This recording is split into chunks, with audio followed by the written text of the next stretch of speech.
What happens when the woman who built her career on fearless reinvention suddenly finds herself cornered on live television, not by scandal, not by critics, but by a question she never expected? For more than a decade, Miley Cyrus had been one of the most unpredictable forces in entertainment. She had been the cheerful Disney icon of Hannah Montana. Then she had shocked the world swinging from a wrecking ball. She had set the internet on fire during the infamous MTV Video Music Awards performance that turned her overnight from America's sweetheart into its most controversial rebel. And yet somehow, she survived it all. At 33 years old, Miley Cyrus had entered what critics were calling her rebirth era. The global success of Flowers had changed the narrative around her. The raspy voice people once dismissed as rebellious noise was now being praised as one of the most emotionally raw instruments in modern pop. Awards had followed. Respect had followed. And perhaps most surprisingly of all, peace had followed. But on this particular morning inside the bright studio lights of The View, that peace was about to be tested. The studio air felt unusually warm under the overhead lighting grid. The audience had already been seated for nearly 30 minutes, murmuring with anticipation while production assistants adjusted microphones and camera angles. The set itself glowed in soft pastel tones, the polished glass table reflecting the lights like a quiet lake. There was always a certain rhythm to this show. Guests arrived. Friendly questions followed. Laughter filled the room. But when Miley Cyrus walked through the side entrance, something about the energy shifted immediately. The audience erupted. Not polite applause. Real applause. The kind that comes from people who feel like they grew up alongside someone. Miley stepped forward wearing a relaxed vintage band t-shirt and black leather boots, her blonde hair loosely pulled back. Her posture was casual, almost playful, but her eyes scanned the room with the alertness of someone who had spent her entire life on stages. "Good morning," she called out in that unmistakable raspy voice. The crowd cheered louder. At the center of the table sat Whoopi Goldberg, the veteran moderator of the show, smiling warmly. "Well, look who's back," Whoopi said as Miley approached. "Miley Cyrus in the house." More applause. Miley laughed softly as she sat down. "It's good to be back," she said. "Every time I come here something interesting happens." The room chuckled. To Miley's right sat Joy Behar, already leaning forward with curiosity sparkling in her eyes. "First of all," Joy began, "congratulations on everything. The Grammys, the album, the whole thing. That song is everywhere." "You mean you've heard it too much already?" Miley teased. "Oh no," Joy said quickly. "I'm just wondering if you ever get tired of hearing yourself." Miley grinned. "Honestly? I spent so many years not liking my own voice, hearing it everywhere now feels like therapy." The audience laughed again. The conversation flowed easily at first. They talked about the success of Flowers. They talked about Miley's creative process, her collaborations with her legendary godmother Dolly Parton, and the unexpected emotional depth people had discovered in her music.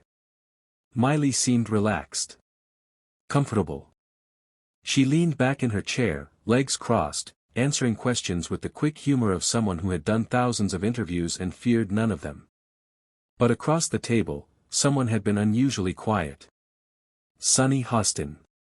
The former federal prosecutor sat perfectly upright, a notepad resting lightly in front of her.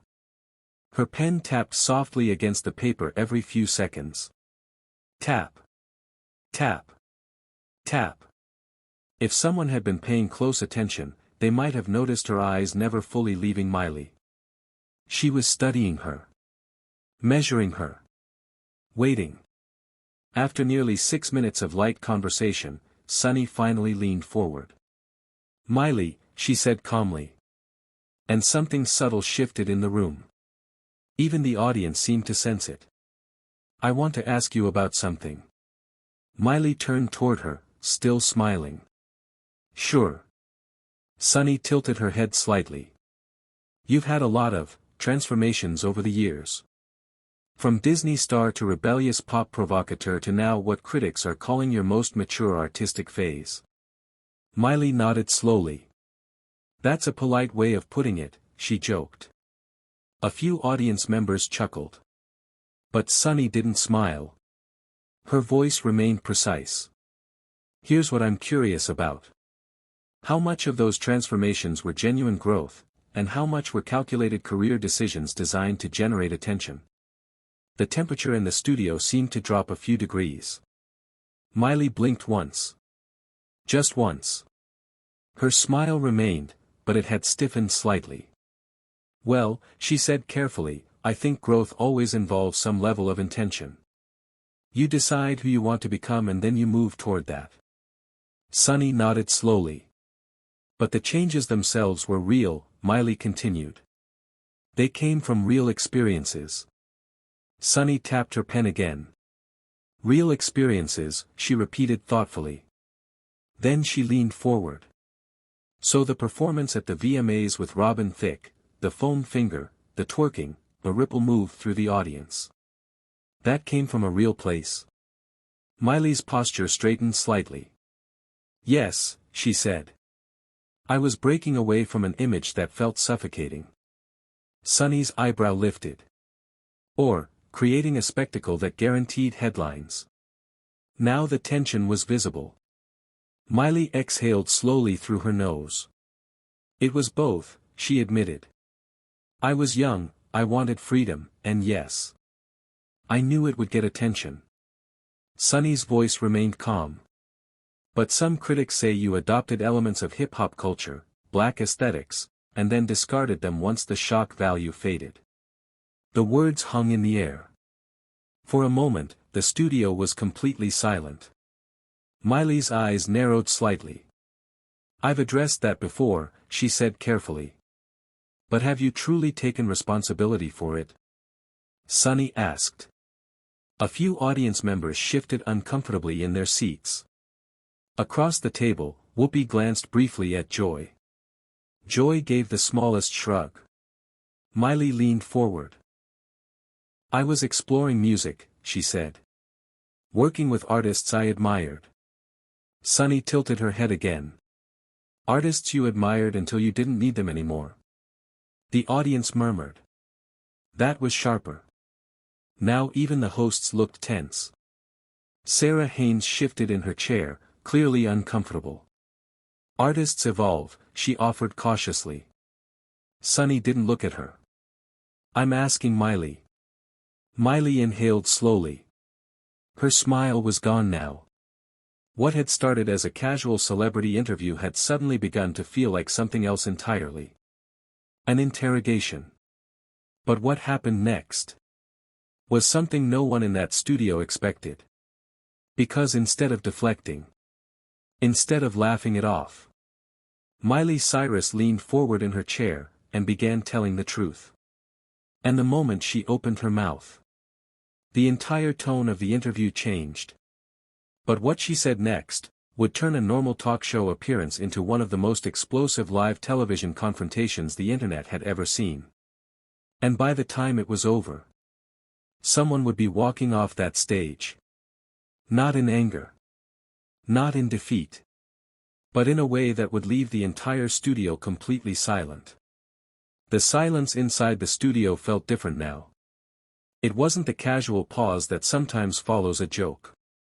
It wasn't the comfortable quiet of a conversation finding its rhythm. This silence had weight. Across the table on the View set, Miley Cyrus sat perfectly still for a moment, her fingers lightly gripping the edge of the glass desk.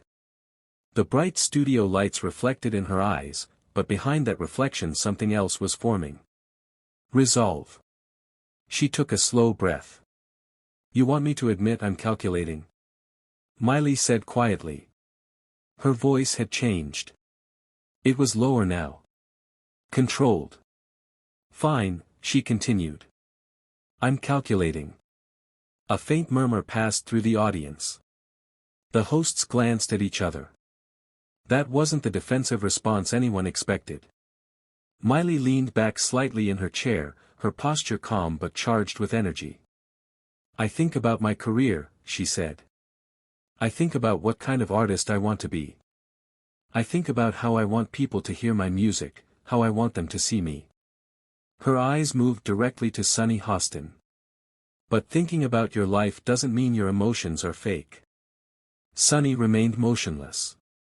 Real emotions, Sunny said slowly, coming from someone who has lived an extremely privileged life. The audience shifted again. The word privileged hung in the air like a spark waiting for dry grass. Sunny continued, her tone steady and clinical. You were born into fame. Your father is Billy Ray Cyrus. You landed Hannah Montana when you were barely a teenager. You became one of the most successful child stars in history. She folded her hands together. Most people watching this show would say you've never truly struggled. Something changed in Miley's face. Not anger. Something deeper. Her jaw tightened slowly. Never struggled, she repeated softly. The room seemed to shrink. Let's talk about struggle. Now the audience leaned forward. Because the tone had shifted again. Miley wasn't defending her career anymore. She was opening something far more personal. You know what it means to be a child star, she asked. Sunny said nothing. Miley continued. It means waking up every day at 11 years old knowing that if you have a bad day, hundreds of people might lose their jobs.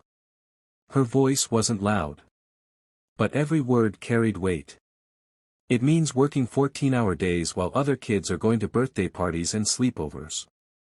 A camera quietly zoomed closer. It means walking onto a set where your face is already printed on lunchboxes, backpacks, dolls. Her eyes lowered for a moment. Before you've even had your first kiss. The studio had gone completely silent. Even the crew behind the cameras had stopped moving. I wasn't just a kid, Miley said. I was a product. The words echoed across the set. A brand. A franchise. A machine that had to keep running. Across the table, Whoopi Goldberg leaned back slowly in her chair, watching carefully. Miley continued. You know what's really confusing for a kid, she asked quietly. It's not knowing if people love you, or if they love what you represent. Her eyes flickered briefly. And when the person standing next to you in that machine, is your own father, she paused. The room felt frozen. I love my dad, she said quickly. But he was also my co-star. My manager's client. A man whose career depended on the same spotlight that was pointed at me. Her voice cracked just slightly. Do you know how complicated that is for a child?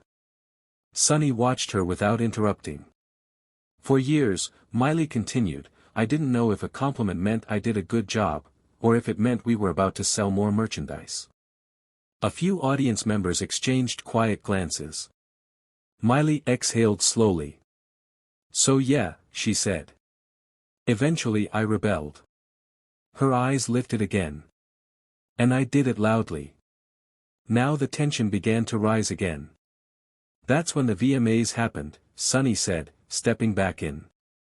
The words carried a challenge. The audience remembered that night well, the infamous moment when Miley and Robin Thicke performed together at the MTV Video Music Awards.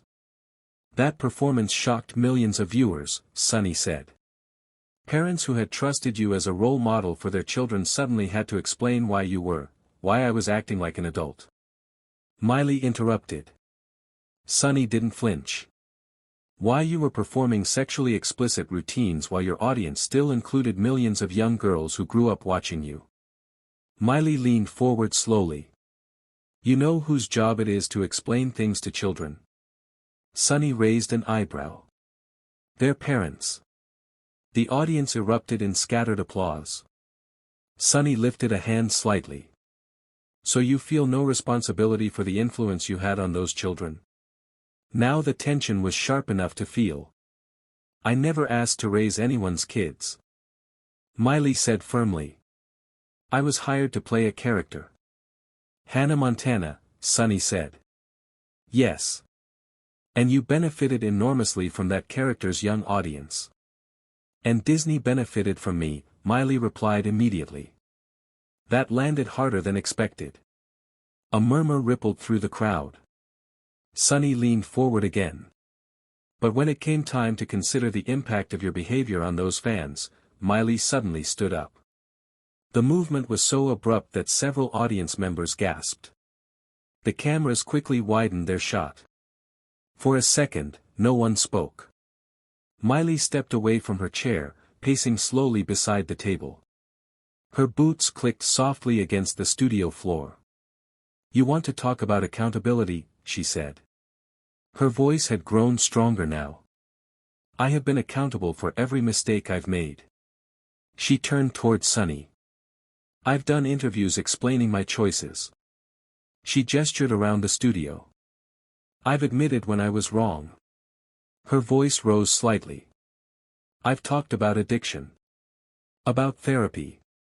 About identity crises. About growing up in front of the entire planet. She pointed gently toward Sunny's stack of notes. And somehow, it's still not enough. Sunny's posture remained perfectly composed. I'm asking questions, she replied. No, Miley said. You're prosecuting a case. A ripple of tension passed through the set. You're trying to prove that I'm fake. Sunny tilted her head. Are you saying you're not? Miley stopped pacing. The room felt electric. She stared directly at Sunny. Then she spoke quietly. You want the truth? Sunny said nothing. Miley's voice softened. I lost my house. Confusion flickered briefly across Sunny's face. In the Malibu fire, Miley continued. Everything I owned. Awards. Photos. Memories. Her hands rested lightly on the table now. For a moment I thought my life had burned down with that house. The audience listened in silence.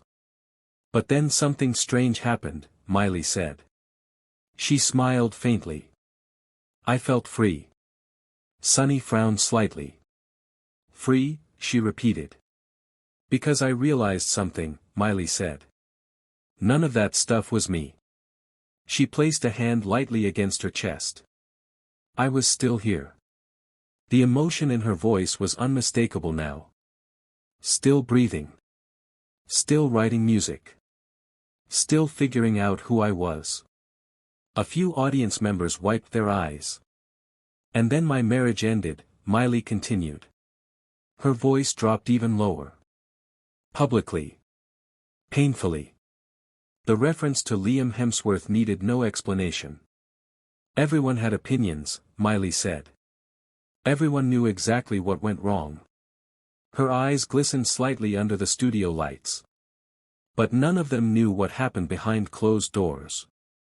She inhaled slowly. So I wrote a song. The audience already knew which one. I wrote Flowers because I needed to remind myself I could survive heartbreak. Her voice cracked again. And somehow millions of people heard that song and realized they could survive too. She turned back towards Sunny. That's not manipulation. Her eyes shone with fierce conviction. That's honesty. For the first time since the interview began. Sunny Hostin hesitated. But instead of backing down, she asked one final question. And that question would ignite the moment that pushed this interview past the point of no return. Miley, Sunny said slowly.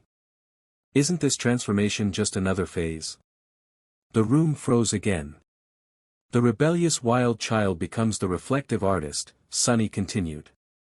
Perfectly timed for what audiences want right now. The implication was clear. Calculated. Manufactured. Strategic. For a moment Miley didn't move. Then she spoke. Yes. The word shocked the room. Yes, she repeated quietly. It is a transformation. She leaned forward slightly. But you're wrong about one thing. Sunny watched her closely. Miley's eyes burned with quiet intensity. This one isn't strategy. She paused. It's survival. And what she said next would bring the entire interview to a breaking point. A moment so raw, so unexpected, that the entire studio would fall into stunned silence. And seconds later, someone would walk off that stage. For a moment, no one in the studio moved. The air inside the brightly lit set of The View felt strangely heavy, as if every light hanging above the stage had suddenly grown warmer. Across the table, Miley Cyrus stood perfectly still. Her shoulders were relaxed, but the intensity in her eyes told a different story. Just seconds earlier, Sunny Hostin had delivered the question that changed everything. Was Miley's transformation real? Or was it simply another calculated reinvention? The silence stretched longer than any television producer would normally allow. Somewhere behind the cameras, a stage manager subtly gestured for the control room to hold the shot. Because something important was happening. And no one wanted to interrupt it. Miley finally exhaled slowly. "You think this is another phase," she said quietly. Sunny didn't respond. Miley nodded once, almost thoughtfully. "You think the wild child grew up, the rebel turned reflective, and now I'm selling maturity because that's what the audience wants." Sunny folded her hands together. "That's a fair question for someone whose career has been built on reinvention." The words were calm, professional. But the tension behind them was undeniable. Miley's lips curled slightly, not quite a smile. "You want to know what real reinvention looks like?" The audience leaned forward again. Because the tone of her voice had changed. It was no longer defensive. It was something else. Something raw. "You lose everything." Her words landed softly but heavily. "Your house burns down. The room seemed to shrink. Your marriage collapses." A quiet murmur rippled through the audience at the mention of her highly public split from Liam Hemsworth. And suddenly, Miley continued, "All the things you thought defined you, disappear." She walked slowly back toward her chair but didn't sit. Instead, she rested both hands lightly on the glass table. "You wake up one morning," she said, "and you realize the life you built doesn't exist anymore." The camera zoomed slightly closer. "And you have two choices." Her voice dropped lower. "You can break." A long pause. "Or you can rebuild." Across the table, Sunny watched her carefully. Still analytical. Still measuring every word. "And rebuilding," Sunny said, "can also be a strategic decision." The audience gasped softly. Even some of the hosts shifted in their chairs. But Miley didn't flinch. Instead, she laughed. It wasn't angry. It wasn't sarcastic. It sounded almost tired. "You really don't believe people can change, do you?" she asked. Sunny remained composed. "I believe people evolve," she replied. "But I also believe public figures often shape those evolutions to maintain relevance." Miley stared at her for a moment. Then she slowly shook her head. "That's the difference between us." The words were calm. But they landed like thunder. "You think survival is strategy." The room went quiet again. "But survival," Miley continued, "is messy." Her voice trembled slightly now. "Survival is therapy sessions where you sit there for hours trying to understand why you hate parts of yourself." She swallowed. "Survival is admitting you've made mistakes, and realizing you can't fix all of them." Her eyes glistened under the lights. "Survival is waking up after heartbreak and learning how to love yourself again." Several people in the audience were visibly emotional now. Miley gestured gently toward the crowd. "That's why I wrote Flowers." Her voice softened. "I didn't write that song because it would be a hit." She paused. "I wrote it because I needed to hear those words." A few audience members began applauding quietly. And slowly, the applause spread across the room. Not loud, but deeply sincere. Sunny let the applause fade before speaking again. So when people question your authenticity, she said, you feel misunderstood. Miley tilted her head slightly. No, Sunny blinked. I feel tired. The honesty in her voice stunned the room. Tired of having my life analyzed like it's a marketing campaign. She gestured around the studio. Every mistake I've ever made, every relationship, every outfit, every performance, her voice hardened slightly. Turned into evidence in a case about who Miley Cyrus really is. Sunny's expression remained thoughtful. But that scrutiny, she said carefully, comes with fame. Miley nodded. I know. She smiled faintly. I signed up for the spotlight. Then her smile faded. But I didn't sign up for the assumption that I'm incapable of growth. That line hit the room like a quiet shockwave. For the first time since the interview began. Sunny looked slightly unsettled. Just slightly. Enough for the camera to catch it. Miley continued. You've spent this entire conversation trying to prove something. Sunny raised an eyebrow. And what's that? That I'm fake. Sunny opened her mouth to respond. But Miley gently lifted her hand. Let me finish. The room held its breath.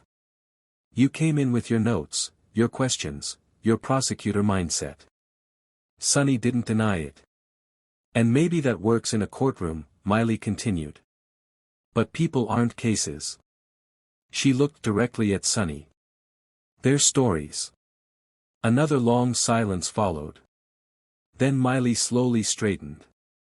I want to say something, she said, turning slightly toward the audience. Her voice grew steadier. Not to Sunny. She gestured toward the cameras. To everyone watching. Millions of viewers at home were now witnessing the moment live. If you're changing right now, she paused. If you're growing, evolving, trying to become someone better, her eyes softened. You don't owe anyone an apology for that. The audience erupted in applause. You don't have to stay the person people remember just because it makes them comfortable. Her voice strengthened with every word. Growth isn't betrayal. Another wave of applause. Reinvention isn't manipulation. More applause. And the people who refuse to believe you've changed, she paused. Might just be afraid of change themselves. The studio was on its feet now. Standing ovation.